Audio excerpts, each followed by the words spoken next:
കർത്താവിൻ്റെ ധന്യനാമം വാഴ്ത്തപ്പെടുമാറാകട്ടെ. ദിവസനിലായിരിക്കുന്ന എല്ലാ മാന്യ സഹോദരി സഹോദരന്മാർക്കും കർത്താവിൻ്റെ ദാസിമാർക്കും വേഗം വരുന്ന യേശുക്രിസ്തുവിൻ്റെ നാമത്തിൽ സ്നേഹവന്ദനം.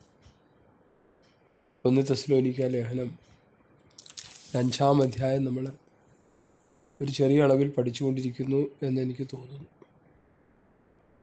വളരെ പ്രസക്തമായ ഒരു അധ്യായമാണ്. 1 തെസ്സലോനിക്ക കർത്താവിൻ്റെ വരവിനെ കുറിച്ച് പൗലോസ് പഠിപ്പിക്കുമ്പോൾ 2 തെസ്സലോനിക്ക എതിർക്രിസ്തുവിൻ്റെ പ്രത്യക്ഷതയും വരച്ച് കാട്ടുന്നു എന്ന് വേദപണ്ഡിതന്മാർ അവകാശപ്പെടുന്നു. ആ ലേഖനങ്ങൾ സസൂക്ഷ്മം പഠിക്കുന്ന വാത്സല്യ പഠിതാക്കൾക്ക് അത് മനസ്സിലാകും, അല്ലാത്തവർക്ക് മനസ്സിലാകാൻ ബുദ്ധിമുട്ടാണ്. നമ്മൾ വേദപുസ്തകം വായിച്ച് പഠിക്കുകയും പ്രസംഗങ്ങൾ വചനവിരുദ്ധമായ പ്രസംഗങ്ങൾ വിട്ട് വചനവ്യവസ്ഥ പ്രകാരമായിട്ടുള്ള പ്രസംഗങ്ങൾ കേട്ട് പഠിച്ച് വചനം പഠിക്കുന്നവരായി നമ്മൾ തീരണം. ഞാൻ എപ്പോഴും പറയാറുള്ള പല്ലവി പിന്നെ ആവർത്തിക്കുന്നു. റോമാലേഖനത്തിൽ നിങ്ങളെ പഠിപ്പിച്ച ഉപദേശരൂപം 6-ാം അധ്യായത്തിൽ 16-ാം അധ്യായത്തിൽ നിങ്ങൾ പഠിച്ച ഉപദേശം. സഭയുടെ മൂല്യച്യുതി ഇപ്പം മനസ്സിലായല്ലോ. അപ്പോസ്തലന്മാർ സഭയെ പഠിപ്പിച്ചു. ഇന്നത്തെ അപ്പോസ്തലന്മാർ സഭയെ പഠിപ്പിക്കുന്നില്ല. അവർ എന്തൊക്കെയോ ചെയ്തുകൊണ്ടിരിക്കുക, അവർ കഞ്ഞി കുടിച്ചുകൊണ്ടിരിക്കുക, മീൻസ് അവർ കുടുംബം പുലർത്തിക്കൊണ്ടിരിക്കുക. ഒരു കൂട്ടങ്ങളുണ്ടാക്കി കൂട്ടങ്ങളെ നടത്തി 50, 60, 70, 100, 150. ഇപ്പോൾ വന്ന് ന്യൂ ജനറേഷൻ ചർച്ചുകളൊക്കെ അവർക്ക് 100, 50 ഒന്നും പോരാ. അവർക്ക് സ്വത്രാഴ്ച പെട്ടി നിറയണമെങ്കിൽ അവർക്ക് 200, 300, 400, 500. ഇവിടെ എറണാകുളം പട്ടണത്തിൽ പല ഗ്രൂപ്പുകളുണ്ട്. 500, 600 ഉണ്ട്. 2000, 1500, 3000 ഉള്ളവരും ഉണ്ട്. ഇന്നാളൊരു ബിരുദം പറഞ്ഞ് 500 കുറഞ്ഞ് ഇവിടെ സ്വത്രാഴ്ച ഇടരുത്, 500 ഇട്ടോണം. ഇപ്പം എന്താ ഉള്ള മനോഗതി? സമ്പത്തുണ്ടാക്കുക, ഭൗതികം വാരിക്കോരി എടുക്കുക. കഴിഞ്ഞ ദിവസം ഒരു സഹോദരൻ പറഞ്ഞു, 16 വർഷമായി ഞാനൊരു ശുശ്രൂഷകനായിരിക്കുന്നു, എനിക്കൊരു ഗതിയും പിടിച്ചില്ല. നിന്റെ ശുശ്രൂഷയിലേക്ക് നീ ഒന്ന് തിരിഞ്ഞു നോക്ക്. എന്താ നിനക്ക് ഗതി പിടിക്കാതെ പോയത്? എവിടെയാ നിന്റെ മിസ്റ്റേക്ക്? കണ്ടുപിടിക്ക്. ഞങ്ങളെപ്പോലെ കക്കാനും കള്ളത്തരം പറയാനും തട്ടിപ്പും വെട്ടിപ്പും ചതിയും വഞ്ചനയും നടത്താനും നിനക്ക് എവിടെയാ കഴിയാതെ പോയത്? നീ അത് ചെയ്യ്, നിനക്കും ഞങ്ങളെപ്പോലെ ആകാം എന്നാണ് പുള്ളി പറഞ്ഞതിൻ്റെ വാച്യാർത്ഥം. ഞാൻ അങ്ങനെയാണ് മനസ്സിലാക്കുന്നത്. അങ്ങനെയെങ്കിൽ ഒരു ചോദ്യം ഞാൻ ചോദിക്കുക. അവരോടൊന്നും ചോദിക്കാൻ എനിക്ക് നേരമില്ല, കാരണം ഇങ്ങനെയുള്ളവരോട് സംസാരിക്കാൻ പോലും എനിക്ക് താല്പര്യമില്ല. ശരി, രോഷം വരുമ്പോൾ ഞാൻ പറയും നേരിട്ട് കണ്ട വാർത്ത. എന്തിനു പറഞ്ഞിട്ട് എന്താ കാര്യം? ദൈവം തള്ളിക്കളഞ്ഞവനെ പിന്നെ നമ്മൾ സംസാരിക്കേണ്ട കാര്യം എന്തിരിക്കും? ഒരു കാര്യം ഞാൻ പറയാം. ദൈവം മുൻപാകെ ഈ പ്രിയപ്പെട്ടവർ കണക്ക് ബോധിപ്പിക്കേണ്ടി വരും. സുവിശേഷ വേലയുടെ ആ അർത്ഥം, അല്ലെങ്കിൽ അതിൻ്റെ ലക്ഷ്യം, അല്ലെങ്കിൽ അതിൻ്റെ പർപ്പസ് എന്താണെന്ന് മനസ്സിലാകാത്ത ഒരു കൂട്ടം കുഞ്ഞുങ്ങളാണ് ഇന്ന് സഭയെ നടത്തുന്നത്. എൻ്റെ ജനമേ, സ്ത്രീകൾ അവരെ പീഡിപ്പിക്കുന്നു, കുട്ടികൾ അവരെ വാഴുന്നു, അവരെ നടത്തുന്നവരെ തെറ്റിച്ച് കളയുന്നു. യശയ്യാപ്രവചനം 3-ാം അധ്യായത്തിൻ്റെ 10, 12 ആണോ എന്ന് എനിക്കറിയില്ല. ഞാനതെടുത്ത് വായിച്ച് കേൾപ്പിച്ചു തരാം. നമ്മളെല്ലാവരും അത് മനസ്സിലാക്കിയിരിക്കേണ്ട. ഇടയ്ക്കിടയ്ക്ക് നമ്മളതൊക്കെ ഒന്ന് മനസ്സിലാക്കിയിരിക്കുന്നത് നല്ലതാണെന്ന് എൻ്റെ ഓർമ്മ. എൻ്റെ ജനമോ കുട്ടികൾ അവരെ പീഡിപ്പിക്കുന്നു, സ്ത്രീകൾ അവരെ വാഴുന്നു. എൻ്റെ ജനമേ, നിന്നെ നടത്തുന്നവർ നിന്നെ തെറ്റിക്കുന്നു, നീ നടക്കേണ്ടുന്ന വഴി അവർ നശിപ്പിക്കുന്നു. 3 കാര്യങ്ങൾ ചെയ്തുകൊണ്ടിരിക്കുക. എൻ്റെ ഈ ശബ്ദം കേൾക്കുന്ന മാന്യ ശ്രോതാക്കളെ, നിങ്ങൾ ഈ ചതിയിൽപ്പെട്ട് കിടക്കുന്നവരാണെങ്കിൽ അകന്ന് മാറിപ്പോക്കോ. തെസ്സലോനിക്ക പൗലോസ് പറഞ്ഞു, ഞങ്ങളോട് പ്രാപിച്ച പ്രമാണം വിട്ട് ക്രമം കെട്ട് നടക്കുന്ന ഏത് സഹോദരനോടും അകന്നുകൊള്ളണം. അത് പ്രസിഡന്റ് സഹോദരനാണെങ്കിലും സെക്രട്ടറി ആണെങ്കിലും ഖജാൻജി ആണെങ്കിലും സെൻട്രൽ ആണെങ്കിലും ലോക്കൽ ആണെങ്കിലും ഏത് വകുപ്പിലിരിക്കുന്നവരാണെങ്കിലും ഞങ്ങളോട് പ്രാപിച്ച പ്രമാണം വിട്ട് ക്രമം കെട്ട് നടക്കുന്ന ഏത് സഹോദരനോട് അകന്നുകൊള്ളണം. അകന്നെങ്കിൽ എന്താ കുഴപ്പം പാസ്റ്റേ? അകന്നു പോയില്ലെങ്കിൽ എന്താ കുഴപ്പം? കുഴപ്പം നിന്റെ നിത്യത നട്ടാവും, വേറെ കുഴപ്പമൊന്നുമില്ല. ധനവാൻ പോയി കിടന്നെടുത്ത് കിടക്കേണ്ടി വരും. ആ ധനവാൻ അവിടെ കിടന്നുകൊണ്ട് പ്രാർത്ഥിച്ച പ്രാർത്ഥന നിങ്ങൾ ശ്രദ്ധിച്ചു കാണുമല്ലോ. ലൂക്കോസ് 16 എന്നെപ്പോലെയാണ് എൻ്റെ സഹോദരന്മാരവിടെ ജീവിക്കുന്നത്. ആഡംബരത്തോടെ സുഖിച്ചു പൊളച്ച് അവർ ജീവിക്കുക. ലാസറിനെ പോലെയല്ല. അവന് യാതനാസ്ഥലത്ത് കിടന്നപ്പോൾ സുബോധം വന്നു, ജീവനോടിരുന്നപ്പോൾ സുബോധം കിട്ടിയില്ല. Praise the Lord, hallelujah. അപ്പോൾ അവർ മനസ്സിലായി, ഐ ഹാവ് 5 ബ്രദേഴ്സ്. അവർ 5 പേരും എൻ്റെ അടുക്ക തന്നെ വരും. അങ്ങനെയെങ്കിൽ ഞാൻ എന്ത് ചെയ്യണം? ഒരാത്മഭാരം യാതനാസ്ഥലത്ത് കിടന്നുണ്ട്. ഇപ്പോഴാകുന്നു രക്ഷാദിവസം, ഇപ്പോഴാകുന്നു സുപ്രസാദകാലം. ഈ രക്ഷാദിവസം, സുപ്രസാദകാലം, ദൈവത്തിന് നമ്മളോട് കനിവ് തോന്നിയിരിക്കുന്ന കാലത്ത്, യഹോവയെ കണ്ടെത്താവുന്ന കാലത്ത് അവൻ അന്വേഷിപ്പിന് എഴുതിയിരിക്കുന്ന പോലെ ദൈവത്തെ അറിയേണ്ടതുപോലെ അന്വേഷിക്കേണ്ട സമയത്ത്, യവനക്കാരാ, നിന്റെ യവനകാലത്ത് നിന്റെ സൃഷ്ടാവിനെ ഓർത്തുകൊള്ളുക. കഷ്ടങ്ങളും ബുദ്ധിമുട്ടുകളും നിനക്ക് ഇഷ്ടമല്ല എന്ന് പറയുന്ന സമയം വരുന്നു എന്ന് സോളമൻ എഴുതി വെച്ചിട്ട് പുള്ളി ഏതെങ്കോ വഴിക്ക് പോയി. ഇതൊന്നും ആരും മനസ്സിലാക്കുന്നില്ല. അപ്പം അതുകൊണ്ട് അവൻ പറഞ്ഞു, അബ്രഹാം പിതാവേ, അങ്ങോട്ടൊന്ന് അയക്കണമേ.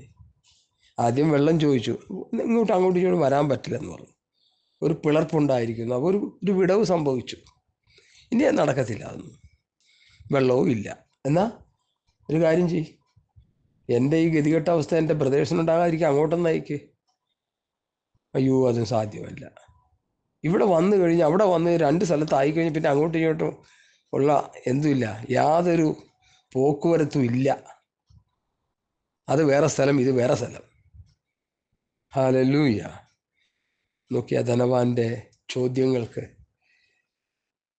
കർത്താവ് കൊടുക്കുന്ന കൃത്യമായ മറുപടിയുടെ മുൻപിൽ ആ ദേശം മുഴുവൻ വെട്ടിപ്പിടിച്ച ആ ധനവാൻ നിസ്സഹായനായി നിൽക്കുന്ന ദയനീയമായ ഒരു കാഴ്ച നിങ്ങൾ മനസ്സിലൊന്ന് കണ്ടേ പ്രിയമുള്ളവരെ.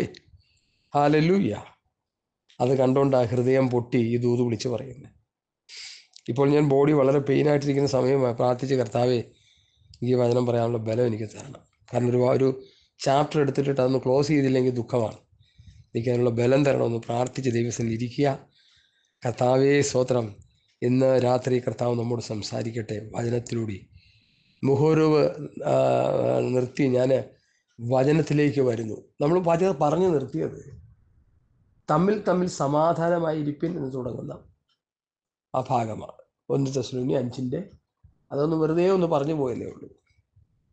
അതിന് മുൻപായിട്ട് ശ്രദ്ധിച്ച് പഠിക്കേണ്ട ഒരു വിഷയം, സ്വർഗരാജ്യത്തേക്ക് പോകാനുള്ള വഴി എന്താണെന്ന് കർത്താവ് പറഞ്ഞതിനെ കുറിച്ച് മത്തായി 7:21 എഴുതിയിരിക്കുന്നത്, എന്നെ കർത്താവേ കർത്താവേ എന്ന് വിളിക്കുന്ന ഏവനുമല്ല സ്വർഗസ്നായ പിതാവിൻ്റെ ഇഷ്ടം ചെയ്യുന്നവരത്രേ സ്വർഗരാജ്യത്തിൽ കിടക്കുന്നത്.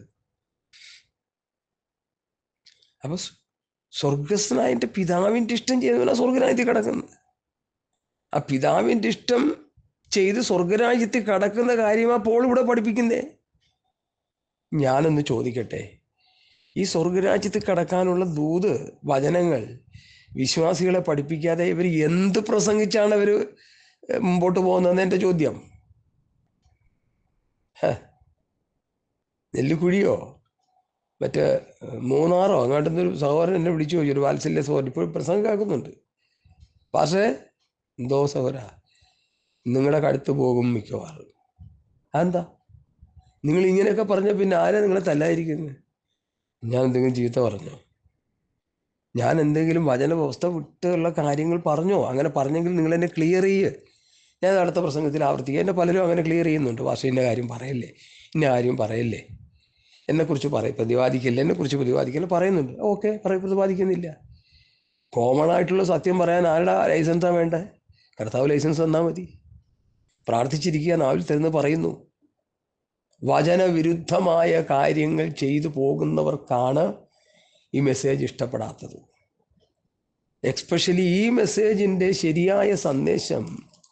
ഇന്ന് ഞാൻ സംസാരിക്കുന്ന വിഷയത്തിലെ പ്രധാന വിഷയം സ്വർഗത്ത് പോകാനുള്ള വഴി അതെന്താണ് എന്ന് കർത്താവ് പഠിപ്പിച്ചു.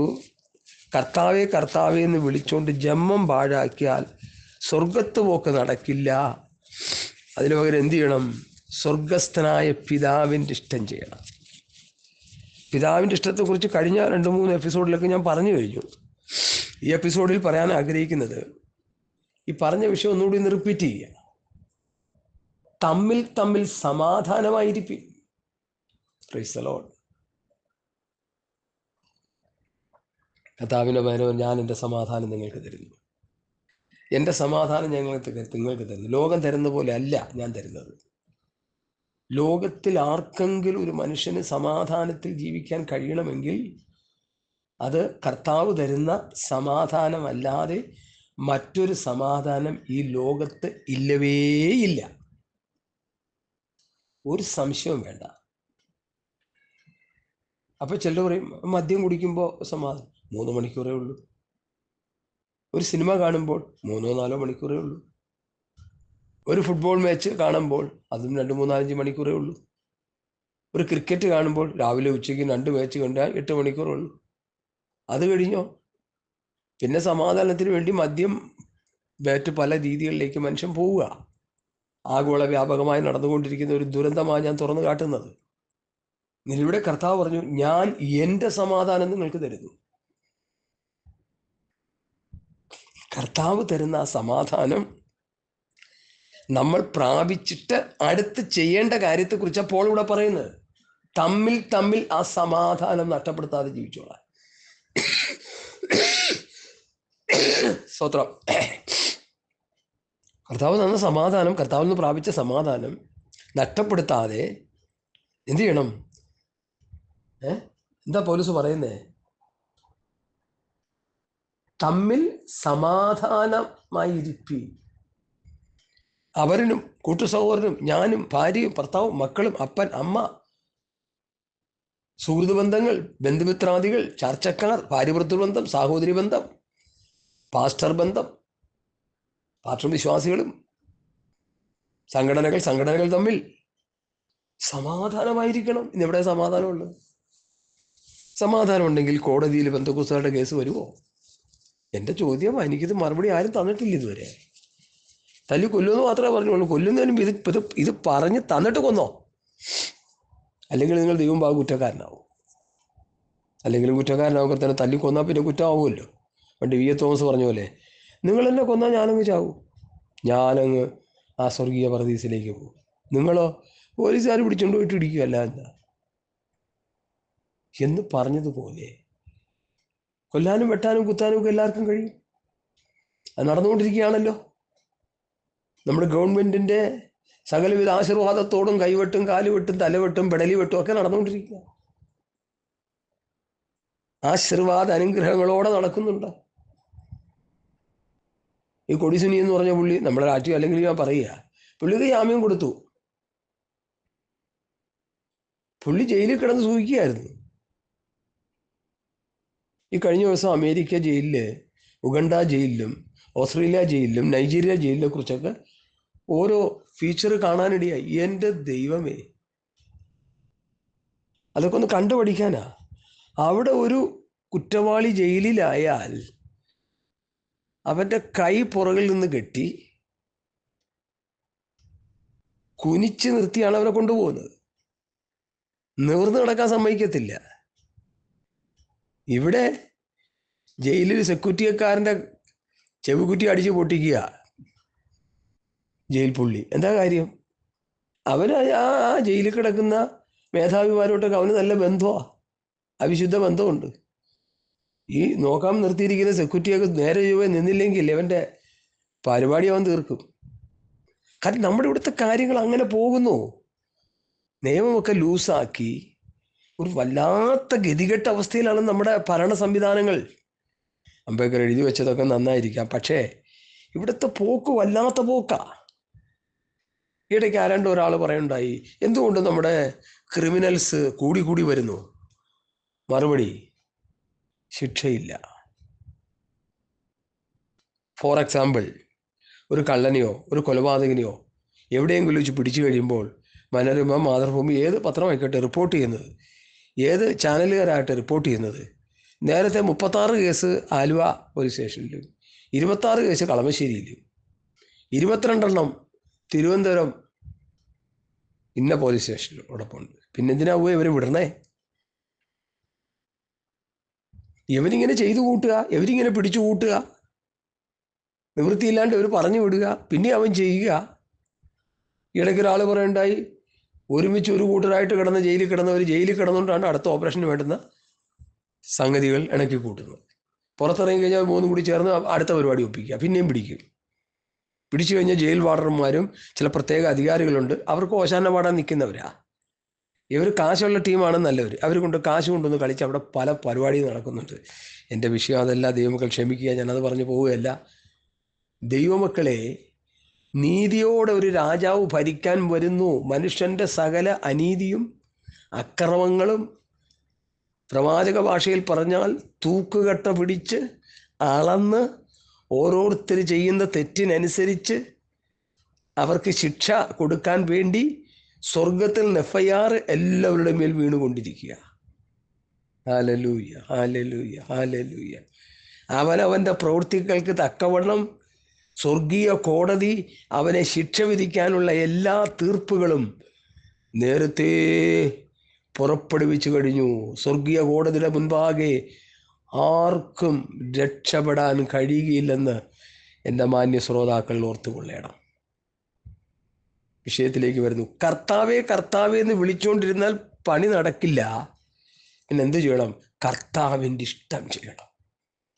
സ്വർഗീയ പിതാവിൻ്റെ ഇഷ്ടം എന്താണെന്ന് ചെയ്യണം. ഞാൻ എൻ്റെ പിതാവിൻ്റെ കൽപ്പനകൾ അനുസരിച്ച് അവൻ്റെ സ്നേഹത്തിൽ വസിക്കുന്ന പോലെ, യോഹന്നാന്റെ സുവിശേഷം 15-ാം അധ്യായത്തിൻ്റെ 10-ാം വാക്യം, നിങ്ങൾ എൻ്റെ കൽപ്പനകൾ അനുസരിച്ചാൽ എൻ്റെ സ്നേഹത്തിൽ വസിക്കും. പിതാവിൻ്റെ കൽപ്പനകൾ അനുസരിച്ച് പുത്രൻ ജീവിച്ചതുപോലെ നാം പുത്രൻ്റെ കൽപ്പനകൾ അനുസരിച്ച് ജീവിക്കണം. അതാ ഇവിടെ പറയുന്നത്, എന്നെ കർത്താവേ കർത്താവേ എന്ന് വിളിച്ചുകൊണ്ടിരിക്കാതെ, ജന്മം പാഴാക്കാതെ, ആയുസ് പാഴാക്കാതെ, സ്വർഗസ്ഥനായ പിതാവിൻ്റെ ഇഷ്ടം ചെയ്ത് സ്വർഗരാജ്യത്തിലേക്ക് കടക്കണം. അത് ഒന്നാമത്തെ പിതാവിൻ്റെ ഇഷ്ടം ഇതാണ്, തമ്മിൽ തമ്മിൽ സമാധാനമായിരിക്കണം. ഇന്ന് ഞാനൊരു വാത്സല്യ അച്ചായനുമായിട്ട് സംസാരിക്കേണ്ടി വന്നു കഴിഞ്ഞപ്പോൾ എനിക്ക് അവസാനം അദ്ദേഹത്തോട് വളരെ സ്നേഹത്തോടെ ഇടപെട്ടിട്ട് ഞാനിങ്ങനെ പറഞ്ഞു, കാര്യങ്ങൾ ഇങ്ങനെയൊക്കെ ആണെങ്കിലും എനിക്ക് നിങ്ങളോടൊരു വേദഭാഗം പറയാനായിട്ട് എൻ്റെ ഉള്ളിൽ പ്രേരണയുണ്ട്. അത് ഞാൻ ഒന്ന് പറഞ്ഞോട്ടെ. ഏതാ പാസ്റ്റർ ഒന്ന് കുറിച്ചിടണമെന്ന് പറഞ്ഞു. എഴുതിയെടുത്തോളാൻ പറഞ്ഞു. ഇബ്രാഹിലേഖനം 12-ാം അധ്യായത്തിൻ്റെ 14, 15, 16, 17 വാക്യങ്ങൾ. ഈ കഴിഞ്ഞ ദിവസം ഒരു പ്രാർത്ഥന കുറിപ്പിച്ചെന്നപ്പോൾ ഈ വചനം അവിടെ വെളിപ്പെട്ടു. എല്ലാവരോടും സമാധാനം ആചരിച്ച് ശുദ്ധീകരണം പ്രാപിക്കേണ്ടതിന് ഉത്സാഹിപ്പിക്കും. അപ്പം നമ്മൾ ഇന്നത്തെ വിഷയം എടുത്തപ്പോൾ കയറി വന്നോണ്ടേ ഇത്. അതാ വാക്യങ്ങൾ തമ്മിൽ ലിങ്ക് ചെയ്യുന്നത് ഞാനല്ല, പരിശുദ്ധാത്മാവാ ലിങ്ക് ചെയ്യുന്നത്. അങ്ങനെയാ വചനം പഠിക്കുന്നത്. ഒരുത്തൻ പ്രസംഗിക്കുന്നെങ്കിൽ ദൈവത്തിൻ്റെ അരുളപ്പാട് പ്രസ്താവിക്കുന്ന പോലെ പത്രോസ് അരുളി ചെയ്തത്, പൗലോസ് അരുളി ചെയ്തത്, യോഹന്നാൻ, യാക്കോബ്, യൂദാ, അതായത് അവർ തമ്മിൽ അരുളി ചെയ്ത വചനങ്ങൾ, അവരിലൂടെ ദൈവാത്മാവ് വിരചിതമായ വചനങ്ങൾ തമ്മിൽ കോർത്തിണക്കി ദൈവാത്മാവ് നമ്മോട് സംസാരിക്കും. അതാ ശരിയായ വചനം. യൂദായും ശീലാസും പ്രവാചകന്മാരാകിയാൽ പല വചനങ്ങളെ കൊണ്ട് പ്രബോധിപ്പിച്ചു ഉറപ്പിച്ചു. ഇന്ന് ആ സ്ഥാനത്ത് കള്ളപ്രവാചകന്മാർ അരങ്ങ് തകർക്കുക. അതാ ഇന്ന് രാവിലെ ഞാനൊരു ക്ലിപ്പ് എനിക്കൊരു സഹോദരൻ ഇട്ടത്, ഞാൻ 1-2 പേർക്ക് ഇട്ടുകൊടുത്തത്. നീ ദരിദ്രനായിരിക്കണമെന്ന് ആരാ പറഞ്ഞേക്കുന്നേ? 15 വർഷമായിട്ട് എന്താ നിനക്ക് ഗതി പിടിക്കാത്ത? നിന്റെ ശുശ്രൂഷയുടെ മിസ്റ്റേക്കാ സഹോദര. ശുശ്രൂഷയുടെ മിസ്റ്റേക്കല്ല. ക്രിസ്തു നിങ്ങൾക്ക് വേണ്ടി കഷ്ടം അനുഭവിച്ചു. നിങ്ങൾ അവൻ്റെ കാൽച്ചൂട് പിന്തുടർന്ന് ഒരു മാതൃക വെച്ചേച്ചു പോയിരിക്കുന്നു. പുത്രനെങ്കിലും അനുഭവിച്ച കഷ്ടങ്ങളാൽ അനുസരണം പഠിച്ച് തികഞ്ഞവനായി തന്നെ അനുസരിക്കുന്ന ഏവർക്കും മാതൃകയുള്ളവനായി തീർന്നു. ഹല്ലേലൂയ. ഇങ്ങനെ നാം അനേക കഷ്ടങ്ങളിലൂടെ ദൈവരാജ്യം കടക്കേണ്ടതാകുന്നു. വേദപുസ്തകത്തിൽ എഴുതിയിരിക്കുന്ന വചനത്തിൻ്റെ വ്യവസ്ഥ പാലിച്ചാലേ നമുക്ക് സ്വർഗത്ത് പോകാൻ പറ്റത്തുള്ളൂ. അത് ഈ പൊട്ടൻ ചകരൻ അറിയത്തില്ല. അതുകൊണ്ടാണ് ഇങ്ങനെ തിരിച്ചു പറയുന്നത്. അതാ വചനത്തെ കോട്ടിക്കളയുക, കൂട്ടുചേർക്കുക, മറിച്ച് കളയാന്ന് പറയുന്നത്. ഞാൻ എത്രയോ വർഷങ്ങളായി പറഞ്ഞുകൊണ്ടിരിക്കുക. ഇതാണ് ഇവിടെ ശുശ്രൂഷകന്മാർ ചെയ്ത് ലാഭം ഉണ്ടാക്കുന്നത്. ഞാൻ വചനമൊന്നും പ്രസംഗിച്ചിട്ടല്ല, കണ്ട ചപ്പും ചവറും പറഞ്ഞ് കാശുണ്ടാക്കുക. അത് കൊടുക്കാനായിട്ട് കുറേ വിശ്വാസികളും ഉണ്ട്. എൻ്റെ ഭാഷ ഞാൻ പറയുന്നില്ല. കൊടിസുനിയുടെ ഭാഷ എടുത്ത് പറഞ്ഞാൽ മന്ദബുദ്ധികളായ പ്രിയ വിശ്വാസികൾ അതിനുവേണ്ടി സന്തോഷത്തോടെ കൊടുത്തുകൊണ്ടിരിക്കുക. കൊടുത്ത് നിങ്ങൾ 2 കൂട്ടരും കൂടി ഒരു ദിവസം പോകേണ്ടടുത്ത് പോകും. പാസ്റ്റർ ക്യാപ്റ്റൻ ഷാമുൽ പറഞ്ഞ പോലെ കാഹളം ധ്വനിക്കുമ്പോൾ അറിയാം വിശ്വാസത്തിൽ നിലനിന്നവരും വിശ്വാസം ത്യജിച്ച് കളഞ്ഞവരും. ഇപ്പം നമുക്കറിയാൻ പറ്റത്തില്ല. ഇപ്പം നമുക്കറിയാം, ഉണ്ണിയെ കണ്ടറിയാം, ഊരിലപ്പഞ്ഞം, അവൻ്റെ വാക്കും ഭാഷണം കേട്ടാൽ അറിയാം. അതറിയാവുന്നവർക്കറിയാം, എല്ലാവർക്കും അറിയത്തില്ല. അപ്പോൾ ഞാൻ ആ വാക്യം എടുത്ത് പറയാനിടയായി, സമാധാനമായി ശുദ്ധീകരണം പ്രാപിപ്പാൻ ഉത്സാഹിപ്പിൻ. ശുദ്ധീകരണം കൂടാതെ ആരും കർത്താവിനെ കാണുകയില്ല. ആരും ദൈവം വിട്ട് പിന്മാറുകയും വല്ല കൈപ്പുള്ള വേരും മുളച്ച് കലക്കമുണ്ടാക്കി അനേകർ അതിനാൽ മലിനപ്പെടുകയും ആരും ദുർനടപ്പുകാരനോ ഒരു ഊണിന് ജ്യേഷ്ഠാവകാശം വിറ്റുകളഞ്ഞ യേശാവിനെ പോലെ അഭക്തനോ ആയി തീരാതിരിപ്പാൻ കരുതിക്കൊള്ളു. അവൻ പിന്നത്തേതിൽ അനുഗ്രഹം ലഭിപ്പാൻ ആഗ്രഹിച്ചു, കണ്ണീരോടുകൂടി അപേക്ഷിച്ചിട്ടും തള്ളപ്പെട്ട് മാനസാന്തരത്തിന് ഇട കണ്ടില്ല എന്ന് നിങ്ങൾ അറിയുന്നുവല്ലോ. എന്താ ഈ വാക്യത്തിൽ? ഈ വാക്യത്തിൻ്റെ അർത്ഥം എന്താ?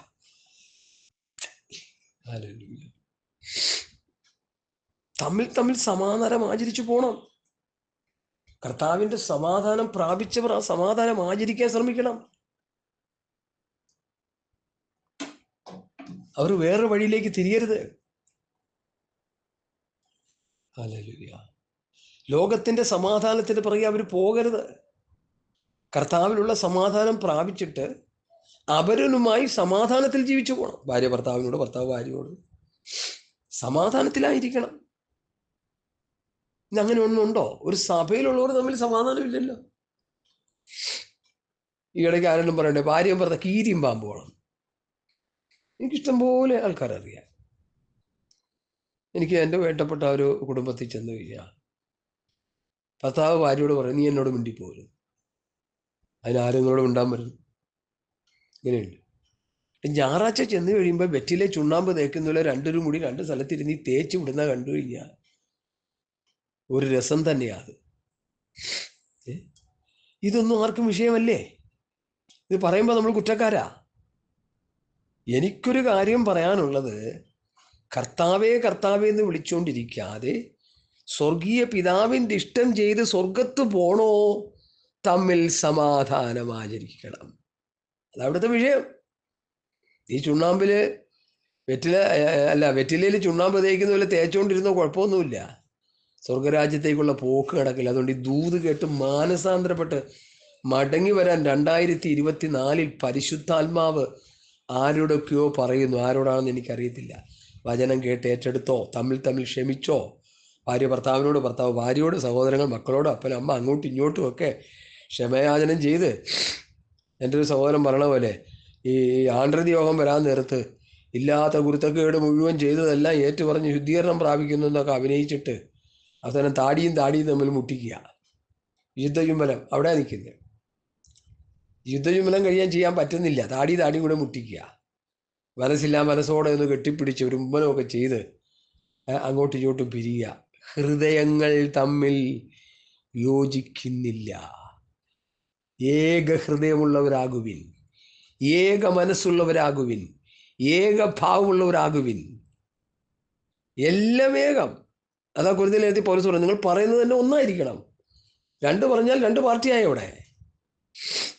ഹല്ലേലൂയ. തമ്മിൽ സമാധാനമായിരിപ്പീൻ. ഹല്ലേലൂയ. സഹോദരന്മാരെ, ഞങ്ങൾ നിങ്ങളെ പ്രബോധിപ്പിക്കുന്നത്, ക്രമം കെട്ടവരെ ബുദ്ധി ഉപദേശിപ്പീൻ.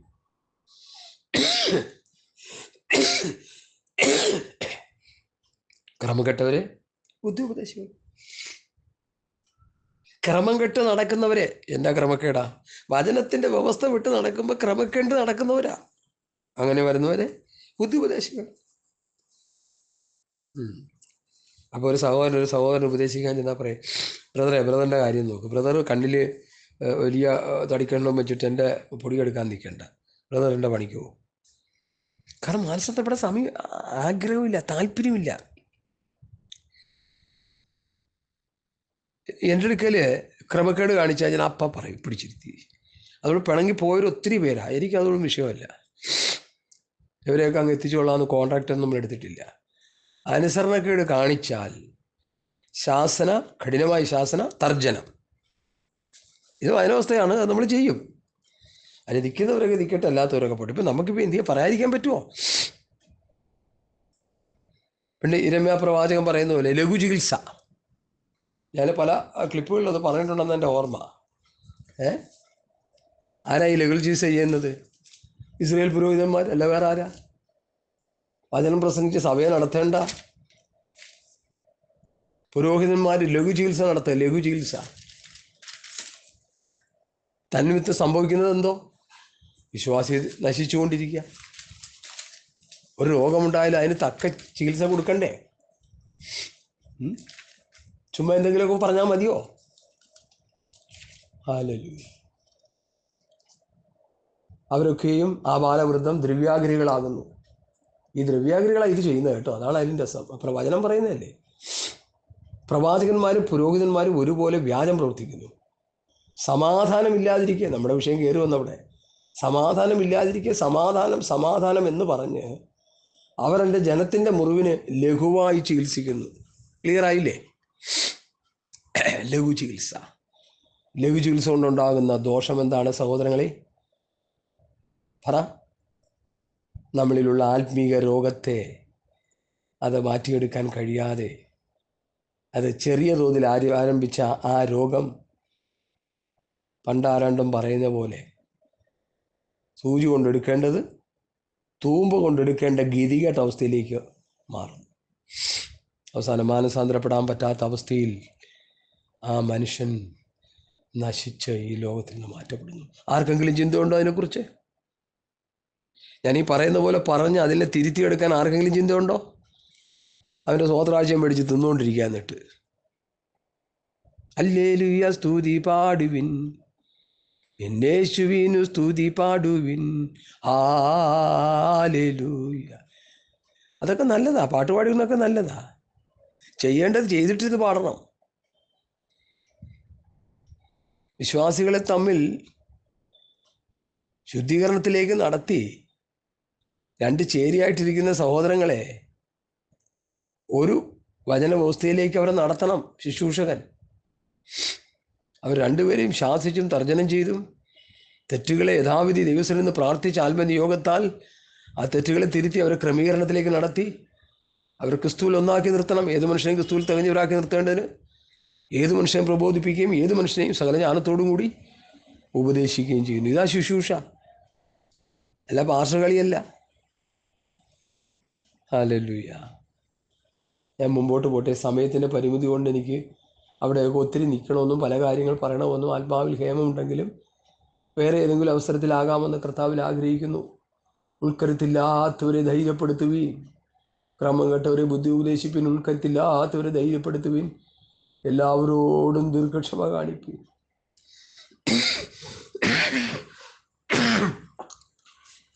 നമുക്ക് ക്ഷമിക്കാൻ കഴിയും, എനിക്കും നിങ്ങൾക്കും ക്ഷമിക്കാൻ കഴിയും. പക്ഷേ ദീർഘക്ഷമ നമുക്കുണ്ടാവും. അതാ വിഷയം. ദീർഘക്ഷമ ഉണ്ടാകണം, ദീർഘമായി ക്ഷമിക്കണം.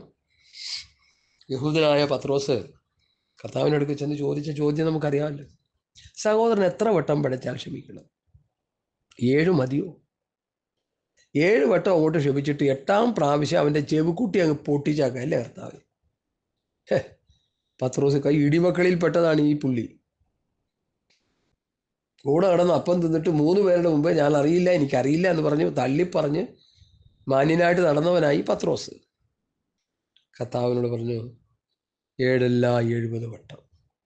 770 എന്നുള്ളതൊരു സംഖ്യയാണ്, നമുക്കറിയാം. മാത്തമാറ്റിക്സ് അറിയാവുന്നവർക്ക് മൊബൈൽ ഉണ്ടെങ്കിൽ ഒന്ന് കുടിച്ചെടുക്കുക, എല്ലാവർക്കും മനക്കണക്കിൽ കുടിച്ചെടുക്കുക, ഒരു സംഖ്യ കിട്ടും.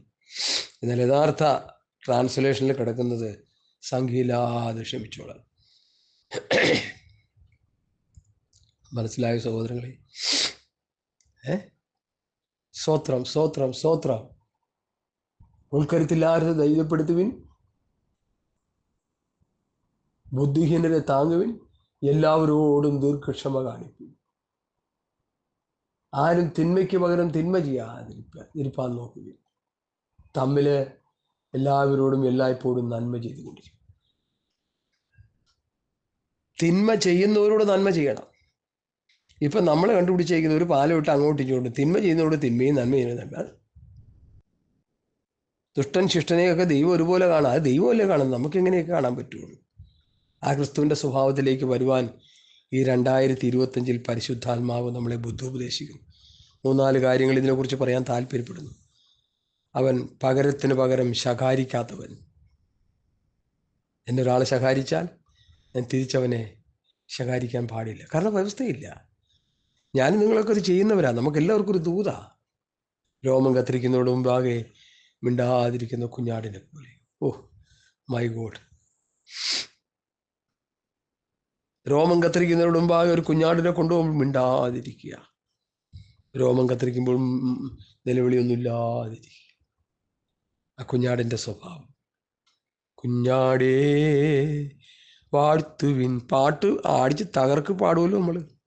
വല്ല ബന്ധമുണ്ടോ പാട്ടുമായിട്ട്? 2024 കഴിഞ്ഞു പോയി. അതൊക്കെ 24 നിർത്തി 25 ക്രിസ്തുവിൻ്റെ സ്വഭാവവും ക്രിസ്തുവിൻ്റെ മനസ്സും അവൻ്റെ ദിവ്യ സ്വഭാവത്തിന് കൂട്ടാളികളാകണം നമ്മൾ. ക്രിസ്തുവിൻ്റെ ഭാവം, ക്രിസ്തുവിൻ്റെ മനസ്സ്, അവൻ്റെ ദിവ്യ സ്വഭാവം, 3 കാര്യങ്ങളാണ്. 3നും കൃത്യമായ വാക്യങ്ങളുണ്ട്. അത് ഈ ഭൂമിയിൽ ജീവിച്ച് നമ്മൾ ആ അനുഭവത്തിൽ വരണം. ഞാനും നിങ്ങളും പറഞ്ഞുകൊണ്ടിരിക്കുന്ന ഞാൻ അങ്ങനെ വരുന്നില്ലെങ്കിൽ എൻ്റെ കാര്യം കട്ടപ്പുകയാ. അങ്ങനെ നമ്മൾ പരസ്പരം അങ്ങോട്ടും ഇങ്ങോട്ടും ചിന്തിച്ചോണ്ടാൽ മതി. രക്ഷിക്കപ്പെട്ട 5, 10, 15, 30, 40, 50 വർഷമായെന്ന് പറയുന്നതിലൊന്നും അർത്ഥമില്ല.